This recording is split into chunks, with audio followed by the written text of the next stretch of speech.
Hello, dear students. So, this is my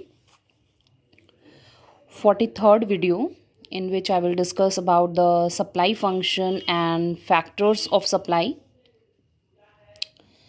First of all, let's discuss कि ये supply function क्या होता है, या हम इसे हिंदी में कह सकते हैं पूर्ति फलन। पूर्ति फलन किसी वस्तु की पूर्ति या उसके जो निर्धारक तत्व होते हैं उसके साथ संबंध या रिलेशन को दर्शाता है। इससे प्रकट होता है कि किसी वस्तु की पूर्ति मुख्य रूप से फर्म के उद्देश्य, वस्तु की कीमत, फर्मों की संख्या, उत्पादन के साधनों की कीमत इत्यादि पर निर्भर करती है। हम लोग देखेंगे, जैसे हम लोगों ने डिमांड फंक्शन देखा था उसी तरह से सप्लाई फंक्शन भी होता है। Supply function that is S is equal to F, bracket में we are having P, PR, NF, G, PF, T, EX and GP। ये सप्लाई फंक्शन के निर्धारक तत्व हैं। इन फैक्टर्स पे हमारा पूर्ति फलन जो है वो डिपेंडेंट है। सो यहाँ S मीन्स सप्लाई, P का अर्थ है price of the good, PR का अर्थ है price of the related good, NF is number of firms, G is goal of the firm, PF is price of factors of production, T is change in technology, ES is expected future price, GP is government policy and that's it. तो इन सब factors पे हमारा supply function जो है वो dependent है। अब हम बारी बारी से इन सब को एक एक करके डिस्कस करेंगे। सबसे पहले है प्राइस ऑफ द गुड, जिसे हम हिंदी में कह सकते हैं वस्तु की कीमत। किसी वस्तु की पूर्ति तथा कीमत में प्रत्यक्ष संबंध होता है। There is a direct relationship between price and supply. जैसे कि वस्तु की कीमत जैसे जैसे बढ़ती है वैसे वैसे पूर्ति भी बढ़ती है, और जैसे जैसे कीमत कम होती है वैसे वैसे पूर्ति भी कम होती है।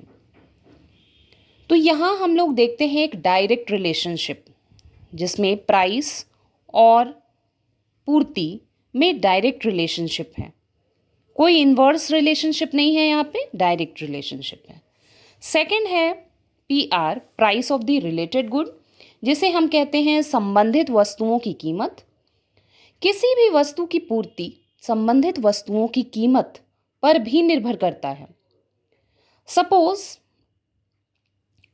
एक फर्म है, वो चाय सेल करती है। यदि बाजार में कॉफ़ी की कीमत बढ़ जाती है तब फर्म जो है प्रेजेंट अमाउंट पर चाय की कम मात्रा बेचने को तैयार हो जाएगा, क्योंकि ऊंची जो कीमत है उस पर वह चाय की समान मात्रा बेचने के लिए तैयार होगा। Next is number of firms. किसी भी वस्तु की जो बाजार पूर्ति है वो फर्मों की संख्या पर भी निर्भर करती है। फर्मों की संख्या अगर अधिक होगी तो पूर्ति जो है वो अधिक होगी। ऑब्वियस बात है, अगर जितने भी फर्म होंगे उसी हिसाब से सप्लाई भी ज़्यादा होगा। फर्मों की संख्या कम होगी तो सप्लाई भी कम होगा। Next is goal of the firm. Goal means firm के उद्देश्य। यदि फर्म का उद्देश्य लाभ कमाना है तो केवल अधिक कीमत पर ही अधिक पूर्ति की जाएगी। इसके विपरीत यदि फर्म का उद्देश्य बिक्री करना, उत्पादन या रोजगार प्रदान करना है तो वर्तमान कीमत पर भी अधिक पूर्ति की जाएगी। तो ये गोल हो गया कि आखिर उद्देश्य क्या है फर्म का। Next point is price of factors of production. उत्पादन के साधनों की कीमत। वस्तुओं की पूर्ति पर उत्पादन के उन साधनों की कीमत का भी प्रभाव पड़ता है जिनका प्रयोग उनके उत्पादन के लिए किया जाता है। उत्पादन के साधनों की कीमत कम होने पर उत्पादन की लागत कम हो जाती है और पूर्ति में वृद्धि होती है। इसके विपरीत उत्पादन के साधनों की कीमत में वृद्धि होने पर उत्पादन लागत बढ़ जाती है और पूर्ति कम हो जाती है। तो उत्पादन के साधन पे ऑब्वियस बात है कि हमारा जो फर्म है वो डिपेंड करेगा।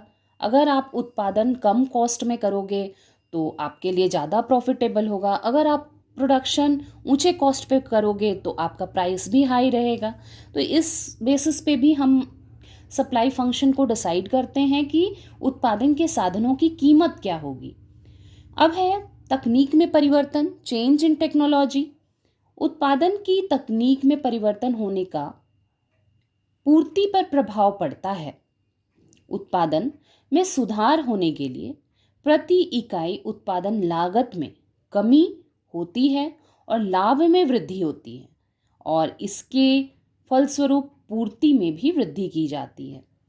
तो टेक्नोलॉजी के चेंज होने से उत्पादन में प्रभाव तो पड़ेगा ही। अगर आप कुछ आउटडेटेड टेक्नोलॉजी से काम करोगे तो आपका टाइम भी ज़्यादा लगेगा और प्रोडक्शन भी कम होता है, और जो लेटेस्ट टेक्नोलॉजी आती है उससे प्रोडक्शन भी ज़्यादा होता है और समय भी कम लगता है। Next is expected future rise. Expected future rise, भविष्य में संभावित क्या कीमत रहेगी, भविष्य में वस्तु की कीमत में क्या परिवर्तन की संभावना, पूर्ति पर प्रभाव पड़ता है। ये सब संभावना वर्तमान में पूर्ति घट जाती है और इसके विपरीत यदि भविष्य में कीमत घटने की संभावना हो तो वर्तमान में पूर्ति बढ़ जाती है। तो इस तरह से एक्सपेक्टेड फ्यूचर प्राइस से भी हमारा सप्लाई जो है वो निर्धारित रहता है। सरकारी नीति, सरकार की कर और सब्सिडीज संबंधी नीतियों का वस्तु की बाजार पूर्ति पर बहुत ही प्रभाव पड़ता है। अप्रत्यक्ष करों में वृद्धि होने से पूर्ति कम हो जाती है। इसके विपरीत अनुदानों के कारण पूर्ति में वृद्धि होती है। तो ये सब गवर्नमेंट के पॉलिसीज से भी हमारा सप्लाई जो है वो डिपेंड करता है। अब हम देखेंगे लॉ ऑफ सप्लाई क्या कहता है। लॉ ऑफ सप्लाई, जैसे हमने डिमांड का लॉ पढ़ा था उसी प्रकार लॉ ऑफ सप्लाई भी होता है। यह कहता है कि पूर्ति का नियम अन्य बातें समान रहने पर जितनी कीमत अधिक होती है उतनी ही पूर्ति भी अधिक होती है और जितनी कीमत कम होती है उतनी ही पूर्ति कम होती है। In English, it states that other things being equal, the higher is the price, the greater is the quantity supplied. ऊंची कीमत दर पर प्रोड्यूसर जो है वो ज़्यादा क्वांटिटी सप्लाई करता है और करना चाहता है, और जितना प्राइस गिरेगा उतनी ही क्वांटिटी सप्लाई कम होगी। तो ये है हमारा law of supply. Next video में हम देखेंगे कि इस पूर्ति की नियम की मान्यताएं क्या हैं और पूर्ति की मात्रा में परिवर्तन से किस तरह से क्वांटिटी सप्लाई में परिवर्तन देखी जाती है। ग्राफ के द्वारा हम देखेंगे। In English we call it as extension on supply and contraction of supply. Thank you students.